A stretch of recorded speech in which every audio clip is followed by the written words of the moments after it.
Krishnam Vande Jagat Gurum. Alright, so we on verse 39. Okay. Chapter 2, verse 39. एषा ते विहिता सांख्ये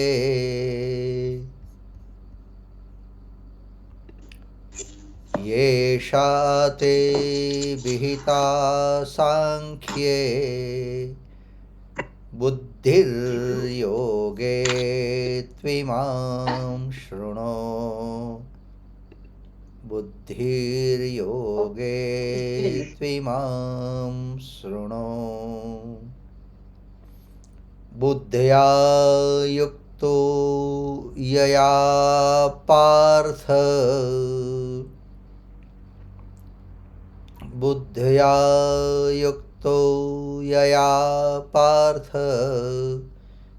कर्म बंधं प्रहास्यसि कर्म बंध प्रहास्यसि. O Parth, Parth means Arjun. O Arjun, this attitude of mind has been presented to you from the point of view of Gnana Yoga. Gnana Yoga means discipline of knowledge. Now, hear of the same from the point of view of Karma Yoga, the discipline of selfless action. Equipped with this state of mind, you will be able to completely shake off the shackles of karma action. Bhagwan Sri Krishna in these two verses authorizes Arjun to be guided by even-minded. Samatvam yoga uchyate, even-mindedness, already mentioned in the preceding verse, and he describes its glory. Esha te vihita sankhye buddhir yoge tvimam shruno.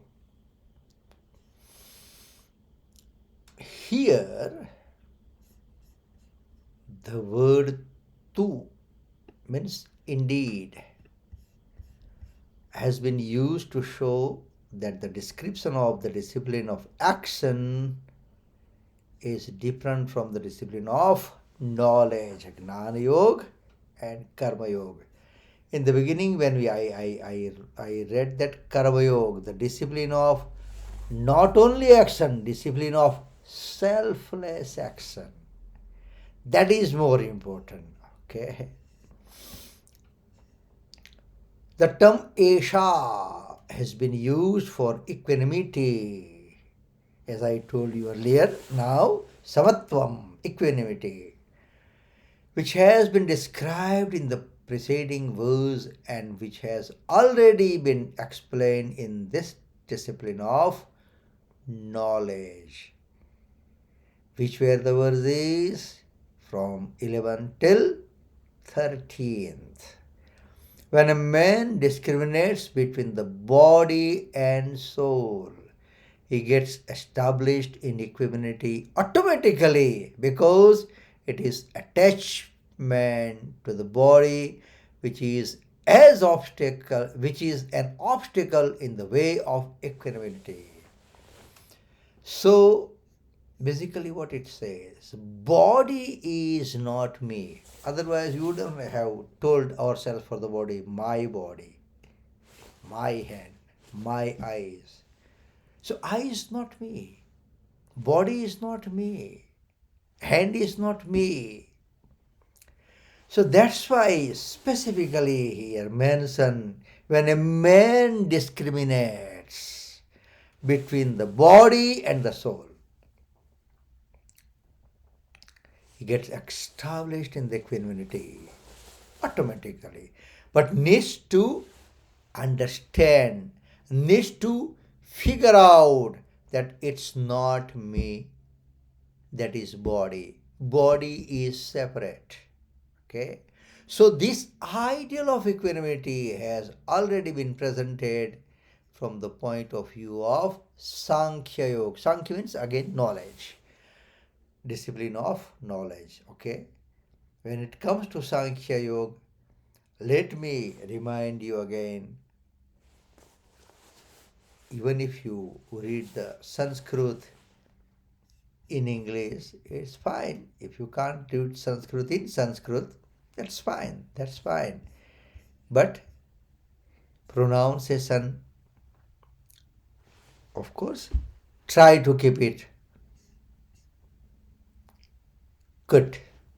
So it is Sankhya Yoga, not the Sankhya Yoga. Unfortunately, most of the time the spell is the same. Sankhya means number. 50 is a number, is a Sankhya. Okay. 50 plus 5 makes 55 is the Sankhya. Sankhya is knowledge, Gnan. So at least being, I wouldn't use the word student, member of Geeta class, okay, we must know the difference. Okay, so from the point of view of Sankhya Yoga, discipline of knowledge, now listen to a discourse on equanimity in the context of Karma Yoga, discipline of action, discipline of selfless action. Imam, this Imam term has been used to explain how this equanimity is attained by the discipline of action and what its importance is. Buddhya yukto yaya partha karma bandham prahasyasi. Why Bhagavan has to say? Because Arjuna was afraid. Arjuna was afraid of the sin that would accrue by waging the war. If you can see in the chapter, previous chapter, verse 36, verse 45.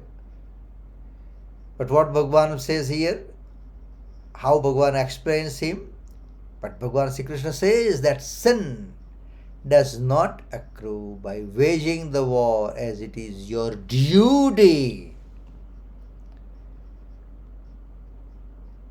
But it accrues by having attachment and aversion. So, if you attain equanimity, no sin will accrue, and your duty of waging the war will not lead you to bondage. I just did it. Why? Because it's my duty to do that. Then you, when I say you, we, then we are not attached to that action. In the 7th verse of this chapter, Arjuna asked Bhagavan Sri Krishna to advise him what was good for him. So, always the question starts that, okay, but why this on the battlefield, the Gnan and the karma and the knowledge and action and Atma and self and higher self, and why? Because Arjuna has surrendered in the lotus feet of Bhagavan Sri Krishna, saying that the 7th verse of this chapter, Karpanya dosho pahatas svabhava pruchhami tvam dharma samudha cheta yat sreyam nischitam bruhi tanme shishyasteham sadhiman tvam prapannam. He has accepted the discipleship of Bhagavan Sri Krishna. And once that is done, again it's It's not nice to use the word, but it's Bhagwan's duty to put him on the right path. Hence, Bhagwan Sri Krishna answers his query. First, he mentioned the means of Sankhya Yoga, discipline of knowledge, and then laid great stress of performance of duty, and told him that there was nothing more welcome to a Kshatriya. Kshatriya means person from warrior class than a righteous war. Okay, here Swamiji has put the adjective righteous war, not the war. As we have seen earlier, not only the action, selfless action. So righteous war. Then he told him that no sin will accrue. If he had equanimity, now he explains the same equanimity in the context of Karma Yoga. A Karma Yogi performs action to set an example. It comes in next chapter. When it comes, I think verse 21st. Yeah.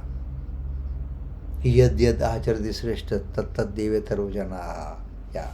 So, a karma yogi performs action to set an example to masses. Yeah, it's verse chapter 3, verse 20. Without any selfish motive. By doing so, he attains equanimity easily. Having attained equanimity, he is easily liberated from the bondage of actions. Action do not troubles us.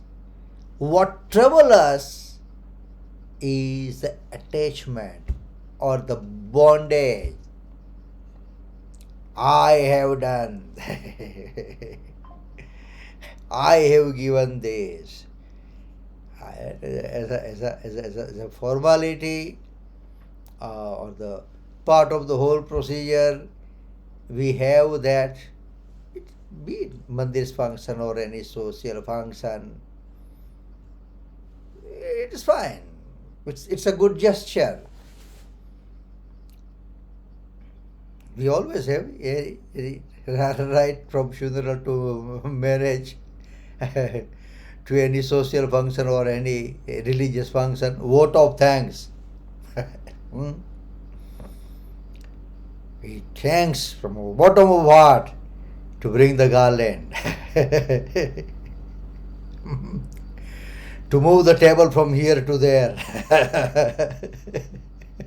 to put on the chair cover, the thanks, to put the nail, to hang the garland or the toran. So the attachment. If I have brought garland, I'm just giving you an example of garland, but that I have done is for as my duty. Those who are doing vote of thanks, they are doing their duty. But if I expect that to be done for myself, then it troubles you. Then it troubles me. That should be very clear. That should be very clear. Of course, if there is a wedding ceremony in our house and guests all the way came from States or UK, of course we need to acknowledge them and mention their presence, part of vote of thanks. But the guests should not expect that. That is more important. Anyway, this verse should have been place. Now Swamiji is just try to Ram Sukdas ji, our main reference book is Sadhak Sanjeevani. He's explained this very nicely that this means verse 39 should have been placed after the 30th verse because it's rightly fit there. But Swamiji explains here, as it rightly belonged there, because from the 11th verse to the 13th verse, Bhagavan Sri Krishna explained even-mindedness from the viewpoint of the discipline of knowledge, Gnana Yoga. And now Bhagavan describes it from the view of discipline of action, Karma Yoga. So it seems, Swamiji has used the word, it seems improper to insert these 8 verses from 31st to 39. But really it's not so. Swamiji again explains us. The reason is that before describing equanimity in the discipline of action, it is necessary to describe what one ought to do and what one ought not to do. What is to be done, what is not to be done. It was Arjuna's duty to wage a righteous war. It was not his duty to abandon war or to escape from the war. In these verses, describe what Arjuna ought to do and what he ought not to do. Then he explained equanimity. It means the first from the 11th verse to the 13th verse, he explained equanimity through as education of the real and unreal. By mentioning that the real is real and unreal is unreal.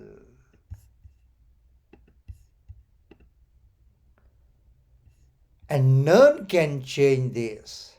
Then from 31st till 38,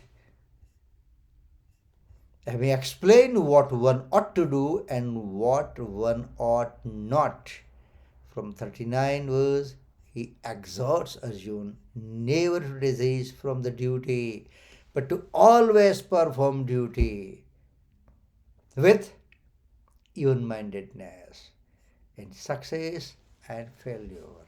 Yeah. Even-mindedness, equanimity. Samatvam yoga uchyate. Keep that in mind. It can be success, it can be failure. It was gain, it can be loss. It can be profit, it can be loss. Anything. The most important thing Bhagavan teaches us is the samatva, equanimity. Because one thing is definitely sure and certain, that nothing is permanent. Let's take an example. Sukh. Okay. Sukh is not permanent. Okay. So what is the opposite of Sukh? Dukh. If Sukh is not permanent, similarly Dukh is also not permanent. Samatvam yoga uchyate. It's part of the life. It comes, it goes. It appears in one's life, it disappears in his life. Even the darkest night will have the dawn. It's a matter of time. It's a matter of time. Maybe the winter, the night may be longer. The summer, night may be smaller. It's fine. But the darkest night, even the darkest nights, still have the dawn, still have the sunrise after a couple of times. Friends, we need to learn and put in our practice, in a day-to-day practice, is this thing, equanimity. Samatvam yoga uchyate. The merit and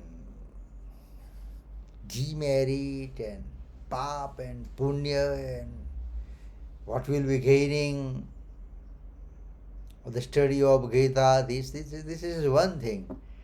But practical point of view, if we understand this correctly, nicely, and I will use one more word, wisely.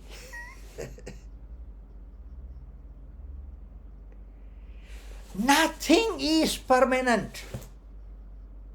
Absolutely nothing is permanent. So, it's a cycle. It is very, very well said in Sanskrit. Chakravat parivartante dukhani sukhani cha. Chakra means well.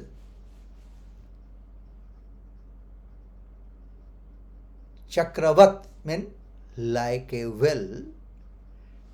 It's a cycle of sukh and dukh. The well go up. Okay, let's consider that as a sukh. But the moment it is on top or on up, it has to come down. Dukh. But doesn't matter. If it is down, it will rise again. Chakravat parivartante dukhani sukhani cha. Keep this in mind. Small thing. But that helps a lot. I want you in our Gita class that the small thing we should try to understand and try to put in our day-to-day practice. And if that happens, of course, it's not going to happen overnight. Definitely not. But if it starts from some point, you'll see the change. You don't have to write any paper for that. You don't have to appear in the exam. Because that exam always come in our day-to-day life. And that time, how I have reacted, how I have seen, how I have addressed that situation. So, if that reminds you, if something happens, and in this small thing, Chakravat parivartante dukhani sukhani cha, it comes and goes, it flashes in your mind.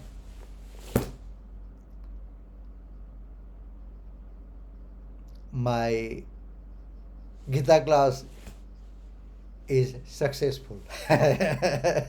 Even one person. Yeah. And maybe it doesn't happen, right? Then maybe I will have to put more efforts. I won't blame you. I'll have to put more efforts. Maybe I have not explained you correctly. So, friends, Chakravat parivartante dukhani sukhani cha. It comes and goes.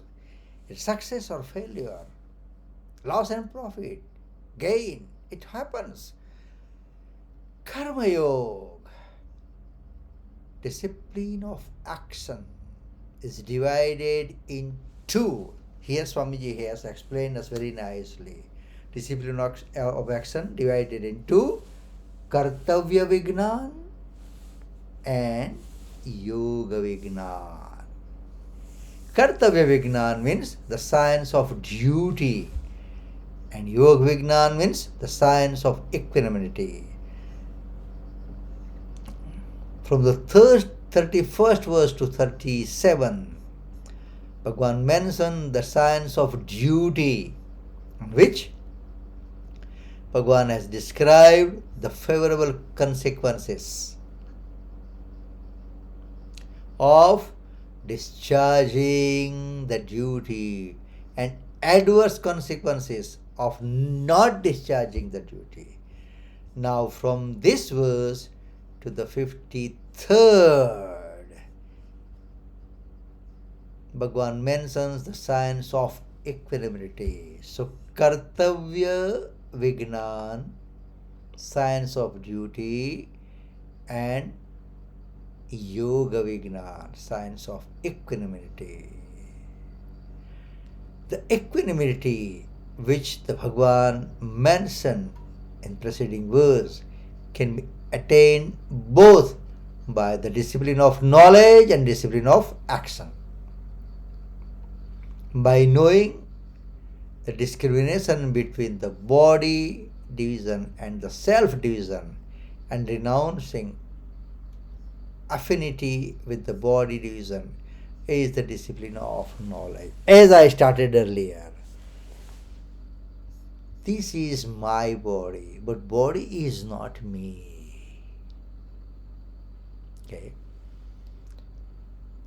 Me, the soul, right, is different from the body.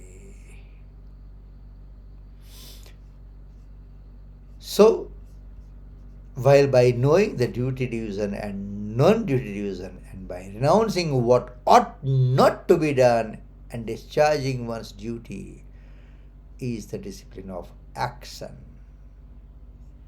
A man, by following one of the two disciplines, should attain equanimity. The reason is, by attaining equanimity, a man is freed from bondage of actions.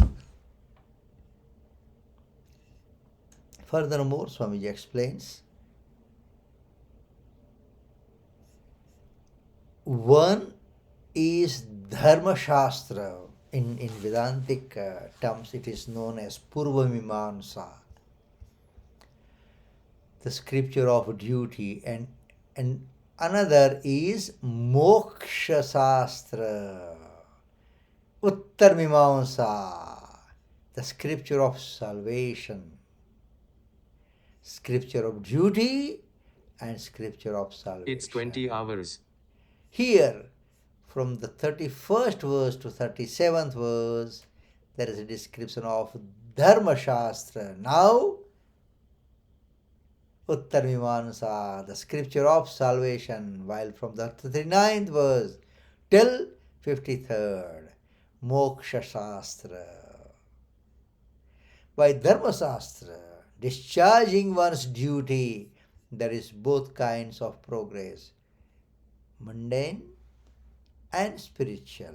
Mundane is worldly life, physical world. In Dharma Shastra, the discharge of one's duty is important.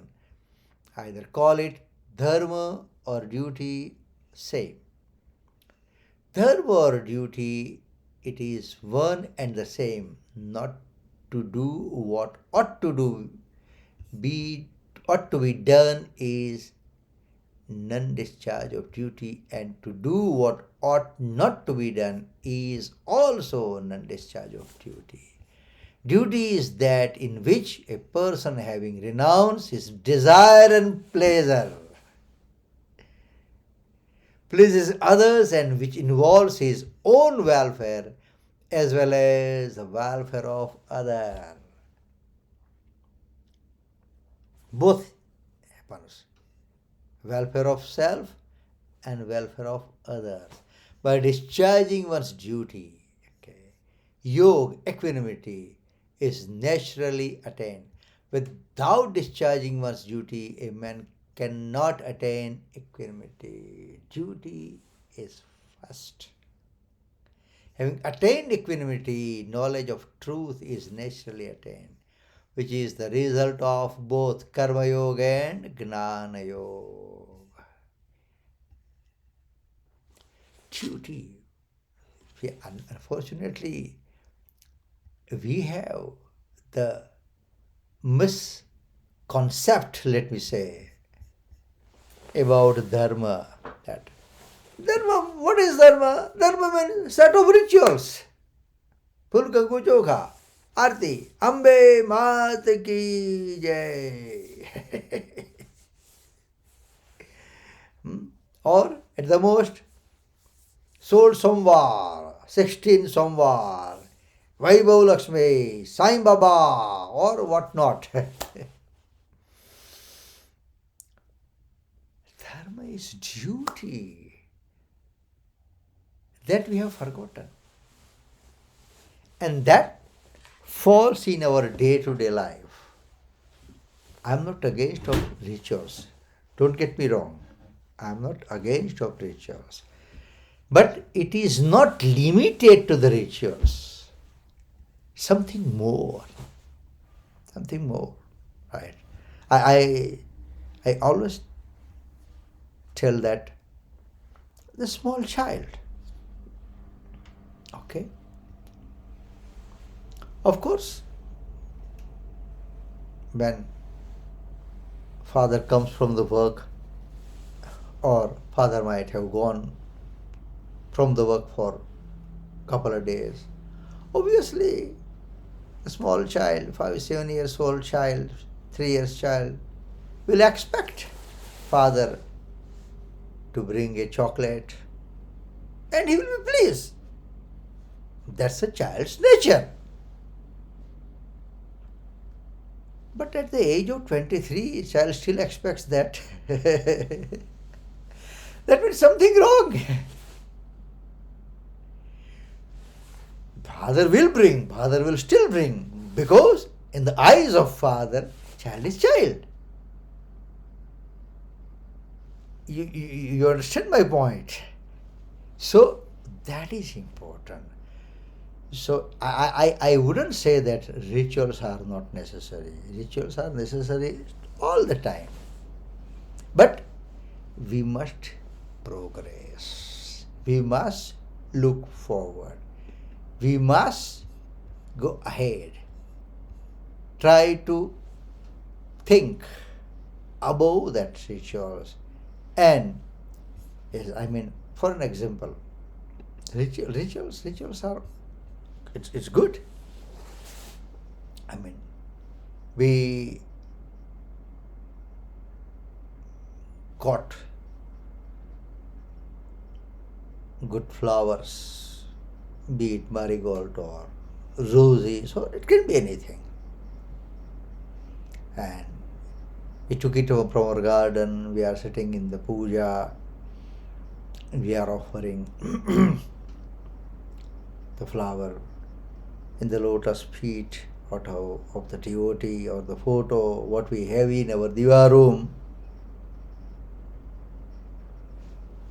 So, of course, this is a ritual. But at certain point, if it forced me to think that who colored this rose, the petals? Who puts the fragrance in roses? If that happens, believe you me, my friend, that day you must celebrate.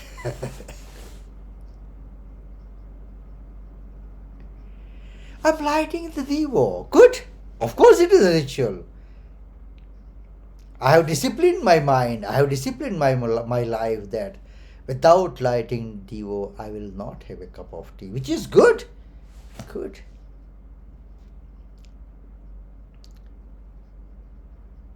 But I light the divo. Right? But that represents the knowledge. Is there any divo in my life, in my nature, in my mind, in my intellect, in my life, that shine everything? And that is knowledge. I'm doing Havan. Good.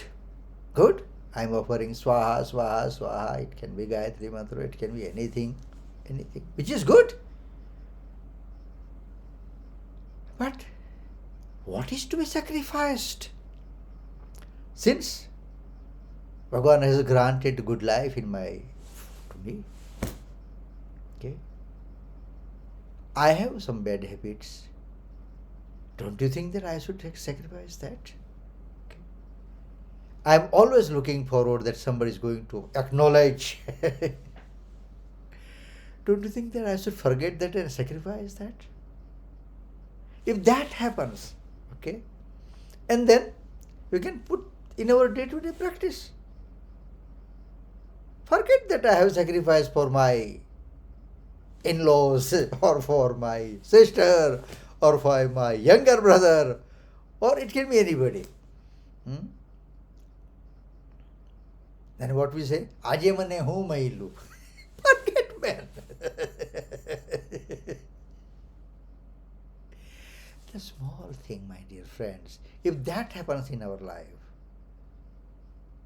life will shine and you will feel contented.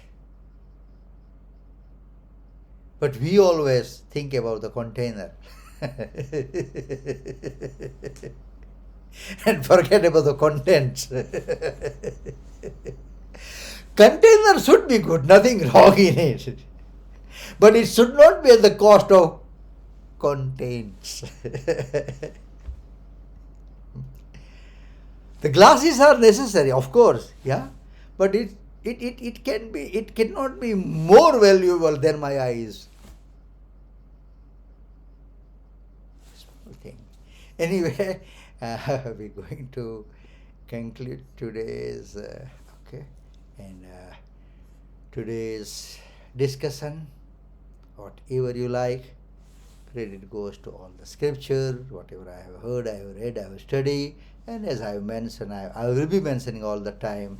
Our main reference book is Sadak Sanjeevani by Swami Ram Sukdas Ji. We'll conclude with 73rd verse of 18th chapter, followed by the Arti. Nashto moha smrutirlabdha tat prasadan mayachyuta sthitosmi gata sandeha karishye vachanan tava.